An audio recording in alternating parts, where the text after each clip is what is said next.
Hello. Welcome to Project Argo, a conversion of Arma 3 and a prototype which is now being developed under Bohemia Incubator. When playing Project Argo, you will be able to choose one of our 3 scenarios, from which each will provide a different game experience.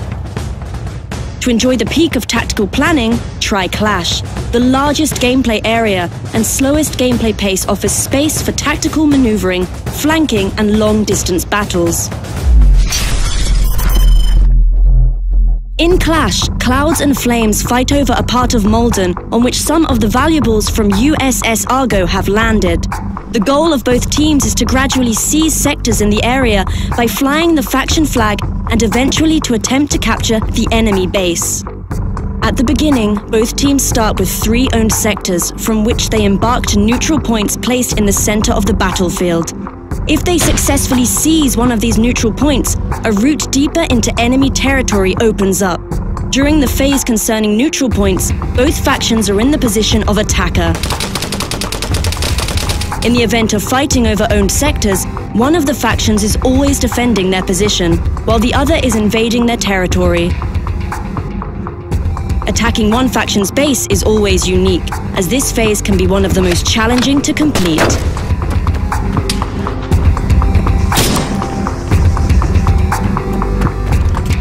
The scenario can be won in 2 ways. First is by capturing the opposite faction's base. The second is to achieve the score count of 7. The gameplay situation can be changed by capturing an airdrop. Seizing airdrop will provide an advantage to the team, which captured it in similar way as in the raid and link scenarios. In Clash, the airdrop will supply your team with the following. The attacking side will receive reinforcement in the form of respawn, while the reward for the side defending is a reduction of the time limit which the attackers have to complete their invasion. Enough said. Load your weapons and conquer the battlefield.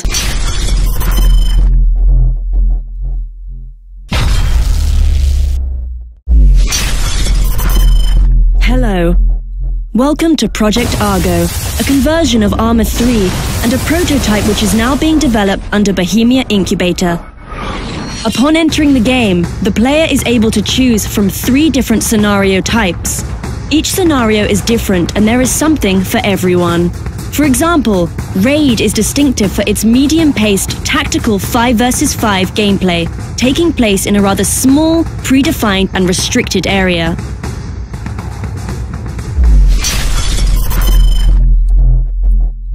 In this scenario, the player's goal is to either hack a device which holds valuable data or defend it from the attackers. This intel-containing device is placed on one of 3 predefined places, which are marked by graffiti. If you're a defender, your task is to protect the intel from enemy attack for the duration of 7 minutes. If you're an attacker, 7 minutes is the time you have been provided with to locate, hack, and download the protected intel.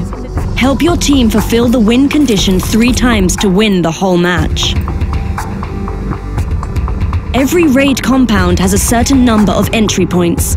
Some are more apparent, some are nothing more than holes in the wall which are harder to find, but will provide a stealthier approach. In total, attackers can use up to 7 entry points, which means that defenders at the maximal capacity of 5 are not able to defend every entry point all the time. This provides a slight advantage to the attackers, who should be able to infiltrate the compound unseen. On the other hand, the defenders have the advantage of knowing the exact position of the intel device, but they're unable to leave the compound. Even when attackers locate and successfully hack the objective, there is still hope for the defenders. They have the option to disrupt the download for a limited amount of time. Every round can end in 3 different ways, either by successful download of intel, death of all the members of one team, or expiration of the time limit. The tides of gameplay can also be changed by the airdrop, which offers a different reward depending on which side captured it. For attackers, the reward would be a revelation of the intel device position. For defenders, the airdrop shortens the mission time limit significantly. We have secured the airdrop. After a round ends, points are distributed and the players go to the next round. The asymmetry of the raid scenario provides enough excitement whether you're playing as a defender or attacker. Both sides require a tactical approach, and maybe because of that, raid will become your favorite scenario in Project Argo. Sign up for one of the factions, whether that's corporate clouds or the tribe-like flames. We'll see you on the battlefield. Hello. Welcome to Project Argo, a conversion of Arma 3 and a prototype which is now being developed under Bohemia Incubator. The player can choose from 3 Project Argo specific scenarios which differ in gameplay pace, size of the playable area and types of objectives. For fast-paced gameplay, there is Link, where you need to capitalize on team communication, agility, and quick decision-making. In Link, both teams are striving to achieve the ultimate goal, activating a full set of search array devices by connecting and holding localizing nodes in a predefined order. The team which prevails by establishing the connection 3 times and holds it enables their faction to localize important valuables in the area and obviously achieves a glorious victory. The search array devices are divided into several types. Near the edge of the location, 2 smaller devices called 1A and 1B are placed. Close to the actual center of the map, you can find a device N2, and in the actual midst of gameplay is the last device called Main. Each site has a full set of these devices at their disposal and needs to establish the connection from the smallest, furthest device up to the main. Devices 1A and 1B are equal in value, but both provide certain tactical advantages when captured and are required for capturing Node 2. Only after device 2 is captured can the team try claiming main. Seizing and holding these devices is the win condition in Link's scenario. When you seize and while you hold the nodes, these devices generate points, and a goal of both factions is to achieve the winning point count before the other team. The gameplay is not centered solely around the main device, but can also be concentrated in its close proximity or around device 2.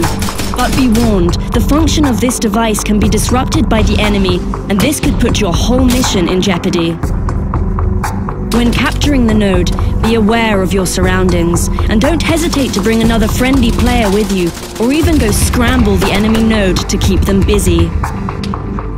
On top of this, the situation can be changed by an airdrop. When it's captured, it disables the ability to seize devices, scramble connection, or generate points from owned devices for the opposing faction.